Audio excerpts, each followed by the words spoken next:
Hey guys, my name is Mr. Kev and I'm leaving Chennai. So, this is goodbye, Chennai.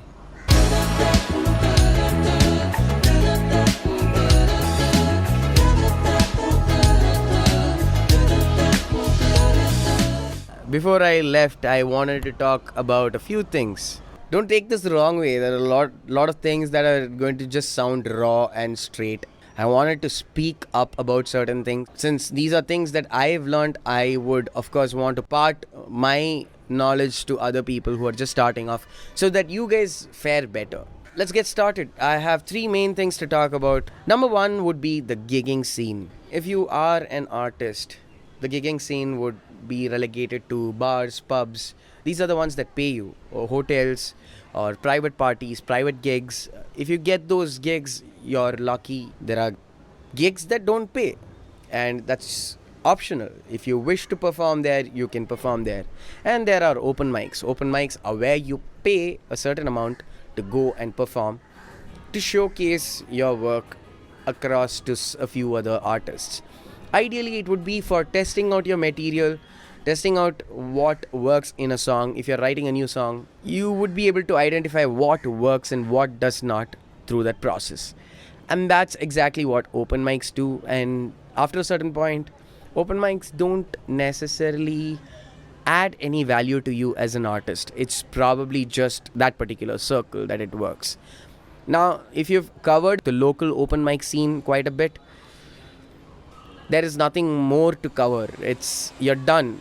You'd essentially be catering to the same old circle that you catered to before. There is a thing about the audience when it comes to open mics. This is something that I am kind of irritated by. As an audience, you would want to criticize these artists for what they are doing. So be honest. Most of these people who end up at the open mics are people who are just starting off and they wish to be nice.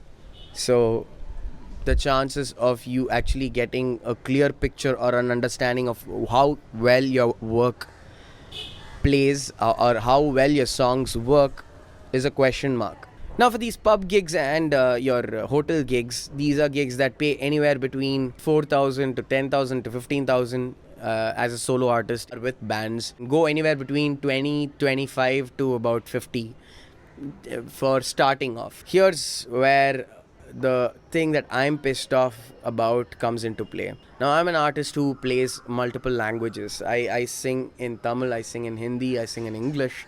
Even though English is the more prominent one. Bars and pubs and these hotels, sometimes they prefer artists that sing or perform in English covers or whatever. They do not want to hear Tamil or Hindi, basically citing that it's not for their audience. Then again, I start to wonder, as a person who enjoys music, I enjoy all sorts of languages, and music is one such thing where it goes beyond boundaries and barriers. So I personally don't understand the language thing that gets placed as a barrier. There are many artists out here who are brilliant artists, but they never get to perform in these pubs and these hotels just because the barrier put across is English. That is the sad state of affairs. You are not giving an opportunity to different kinds of music. You never get to hear niche category of music. And here's another thing, as artists have very less chance of making money. Even breaking even sometimes gets difficult. The least that you can expect from a gig like this would be to get food and get travel allowance to come to the venue. And many venues do that, but not all tend to do so. So you're stuck with a very minimal payment for maybe 2 hours or 3 hours that you're spending on this one particular show. You have like these indie gigs, of course, they don't pay you well, but you get to choose to perform whatever you like. There are ticketed shows. So many places, many organizers tend to choose you based on the number of following you have, the kind of following you have. Yes, social media plays a big role in all of it, and I'm sorry that that's the case. Makes it very difficult for somebody with niche kind of music to showcase their skill. It's very rare that we will come across niche or very interesting music that could be the music of tomorrow show up at a venue. because that's not the most prominent or accepted style of music right now. Number 2 that I want to talk about are these, I call them the once in a lifetime opportunity, because that's how the pitch is. It all started here from Chennai, and we could start something that revived that unity. 2 specific events that targeted indie artists. Nexa Music. Send me a recording of your original English composition and stand a chance to make your mark in the world of music. Which I'm guessing not many of you have heard of. Many of you guys who would have even shared that particular post across over to me to apply for would have forgotten about Nexa Music. Pretty damn sure, because that's how memorable Nexa made it feel. The other one I want to talk about is Maajja and the Yal Festival. Chennai has so many talented musicians, and they just need that chance to get on stage because they'll kill it. And let's get started with the Nexa event. Nexa is an event where if you are an indie artist who write your own songs and they are in English, then you have an opportunity to perform your song, and they will produce your song. They will produce a music video. That's the pitch. They'll produce a music video for you, and you'll even get a chance to perform with A.R. Rahman. Nexa Music, truly inspiring. One of the things they promised, they achieved, which is getting to collaborate on a song with A.R. Rahman. To me, to be very honest, it felt such a below par work.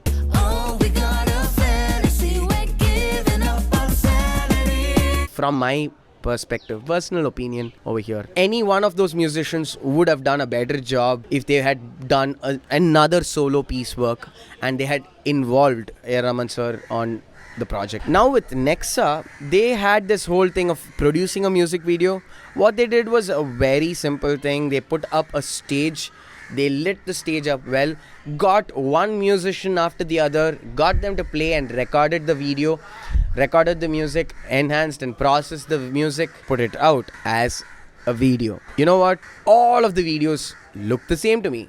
They do not have a character. They have the exact same character of that stage. And it says nothing, because these moods of these songs are completely different. There are wide varieties of these artists who got selected, and none of their characters get flushed out in the video.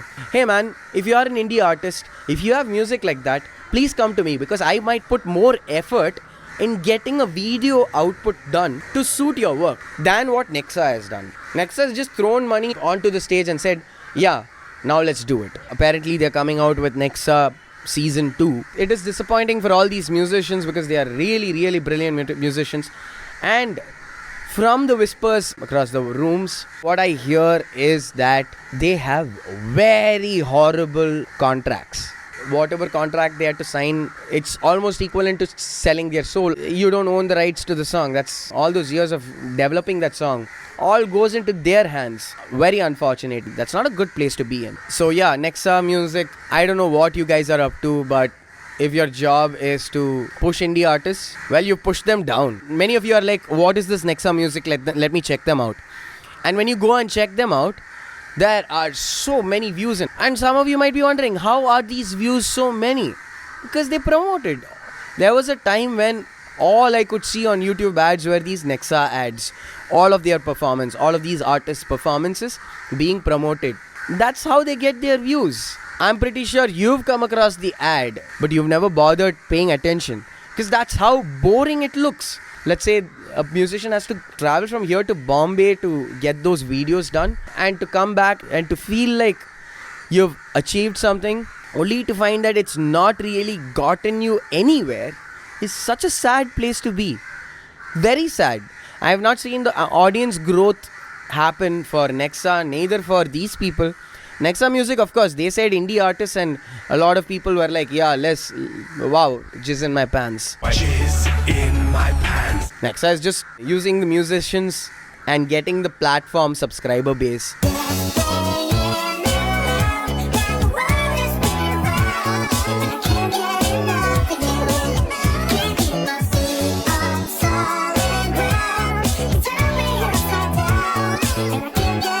Coming to Maajja, if many of you do not know Maajja, it's the group that brought us Many of you know the song. Shot to superstardom. Maajja started off with this approach of getting indie music out there and heard. The specific thing was, we all know film music, but it's the independent kind of music that never gets to be heard. The independent kind of music which was written for a purpose, not for the film. எங்கும் இருக்கிற தமிழ் ஆட்கள்கிட்ட நிறைய திறமை இருக்கு. அதை வந்து கொண்டாடுறதுக்கு சென்னையை விட, தமிழ்நாடை விட வேற எங்க நாங்க செய்யலாம்? There was A.R. Rahman involved, there was Santosh Narayanan involved, so many of these artists. Possibly the only Indian indie bunch of artists that I can pick out of these people are probably CNR, Urka the band, the Castless Collective and Tenma. These are probably the only few people I can quote as indie artists. The others, they've already been a part of films. You have Malvikam and you even have Leon James, who are people who are already ultra popular. Getting them into this fold is just probably good marketing material. I don't say no. It's just that it feels disingenuous. They just took Nexa's palette, copy and pasted it, shoved a bunch of money onto the set, decided to shoot all these musicians and decided to put them all in one video and put that out as live Yal Festival for some reason. Such a disappointment. All I have to say is, a lot of you people turn up to us and say we are doing this for indie music and indie artists and we want to nurture talent and stuff. How about another joke, Murray? It's going to go over my head and I'm just going to be like, Get what you fucking deserve! all you get to hear is about the initial hype around this, surrounding this thing, but nobody digs in to talk about what exactly happened to this entire scenario. Now the Maajja group has been releasing music with ARR and Santosh Narayanan and his daughter and Arivu. Arivu is the other only artist that I know who can be termed indie. It's unfortunate that it's basically a jump off point for their music that's non-film music. What is the difference between A.R. Rahman doing a song in Maajja and A.R. Rahman doing a song with, let's say, Think Music or T-Series? What is the difference? You could do a Tony Kakkar. Anyways, this is something that disappointed me. I don't know, man. I had a lot of hopes on A.R. Rahman, sir. Now, I need you to understand, none of these projects had me involved in them. It is just my investment of my emotions be as a part of this community to see the community grow. There is literally no growth because of these two events. If any of you are coming and telling me there has been growth, I want you to show me and put it across and show it to me in numbers. Because you don't know that there was a Yal festival that was organized. There's no physical Yal festival, but there was a live Yal festival. Where was this? Nobody knows. None of you even remember what this Nexa music was. None of you. So it's kind of pointless coming to think of it. It's very thankless kind of a ordeal people have to deal with. Many of these artists have to deal with. They end up paying out of their own pockets to end up doing several of these things. Going to the venue, ensuring that their work is done right. Their work sounds good. Their work looks good. It's an investment from the artist side.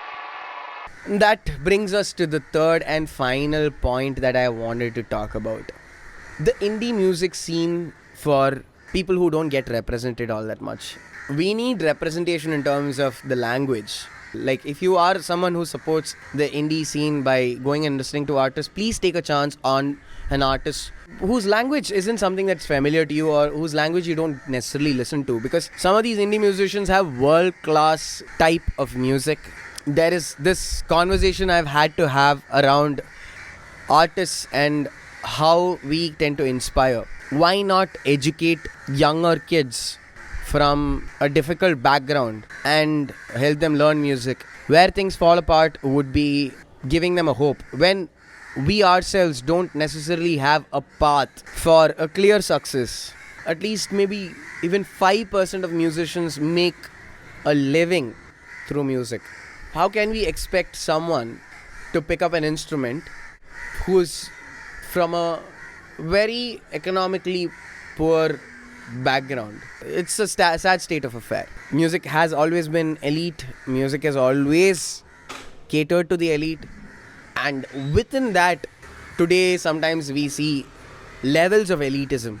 Like I mentioned, if there's a bar or a pub show, they tend to take in artists who are English speaking and English music providing artists. All you artists who are performing in your local regional languages, my love to you, because you guys are going to have a very tough time. That's why you don't get to see like a local regional band. We haven't seen a Tamil indie band that's sustained for such a long time, other than someone like Urka or the Casteless Collective. And many of you even don't even know them because they're not popular. That's very unfortunate, because we are losing talented musicians to something like this, which is elitism and classism to a certain extent. As far as representation is concerned, another form of representation would be to see a lot of artists from different genders come and perform. I've had the pleasure of getting to watch a few such musicians live, but that's about it. We don't get that perspective all that much, and indie scene is probably the only place we get to see that side of the perspective. A friend recently spoke to me about why it's very difficult to find indie artists who are women. The number of women folk in the scene is less. Plus, most of the gigs that happen are later in the night. Sometime between 6 to 10 would be the gigs that happen around Chennai. Considering a city like Chennai is comparatively a little conservative, a lot of these young women don't get to turn up for the gigs. And even if they do turn up for the gigs, many of them don't feel comfortable. Where women feel it is very difficult to attend gigs, forget performing. When you don't have venues really nurturing fresh music or nurturing these artists who make their own songs, you won't have indie artists. Many female artists have taken up the guitar today, probably because of Taylor Swift. And yeah, that's a huge cultural shift for many local musicians to take up and view these people as a path, like a way towards their view of success. See them write their own songs and make it in the industry is what will give them more power. We will lose out on getting some of these iconic musicians if we don't nurture these artists or find ways to give them their space. Covers are being pushed across more than original music. You won't have artists making originals. They'll just come and do covers. There was this gig where somebody contacted me and asked me if I can make it for an all-nighter. This gig was supposed to go on from 8 in the night till morning 10, and they wanted me to continuously perform. I was like, huh? And they were like, yeah, you bring in other artists too. What made it even more shady and creepy was this dude asking for another indie artist, persistent about getting this other indie artist, who is a female artist, to bring them along. Not once. And I told this person, I don't know this artist. I don't know who you're talking about. In a phone call that lasted probably 5 to 10 minutes, this man brought up this person's name a bunch of times. And it's not even a joke. When I felt uncomfortable about this whole process, very shady. Yeah, if those are the kinds of gigs that people are offering, man, I don't know what to say, dude. All I have to tell my friends in the indie scene is that it's good to be aware of who is taking you in, and also take a bunch of people along with you just to the venue. Seeing that their internet persona tends to be comfortable with showing skin would lead to them getting a night with them. Probably that's how many people think. That shit is creepy, that shit is weird. Stop it. Get some help. All I'm asking are people who turn up for these gigs, the least that we can ask is people to be decent. Host them at a party. Take care of them very well. If we don't, then we won't have indie musicians who are women. Indie musicians who are non-binary even feeling comfortable in our scene. That's about it. It's a long video. I don't think anybody would bother watching it, but I wanted to speak my mind. I feel this should be out on the internet. Somebody, when at some point of time, if they want to use this as a reference, they could use it as a reference. And at the end of the day, this is my scene. I want our scene to grow. our music, our indie music to grow. Alright, catch you guys. This is my last video from Chennai, I believe. I shall see you, I don't know when, but when I see you, I shall have a new room, I shall have a new space. Hopefully it looks different from the current space I live in. That's about it. Catch you guys later. Bye-bye.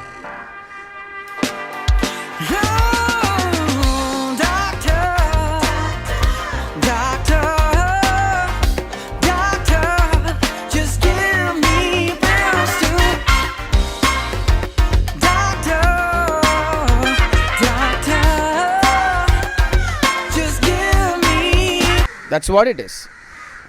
Now, yeah, too many crows over here.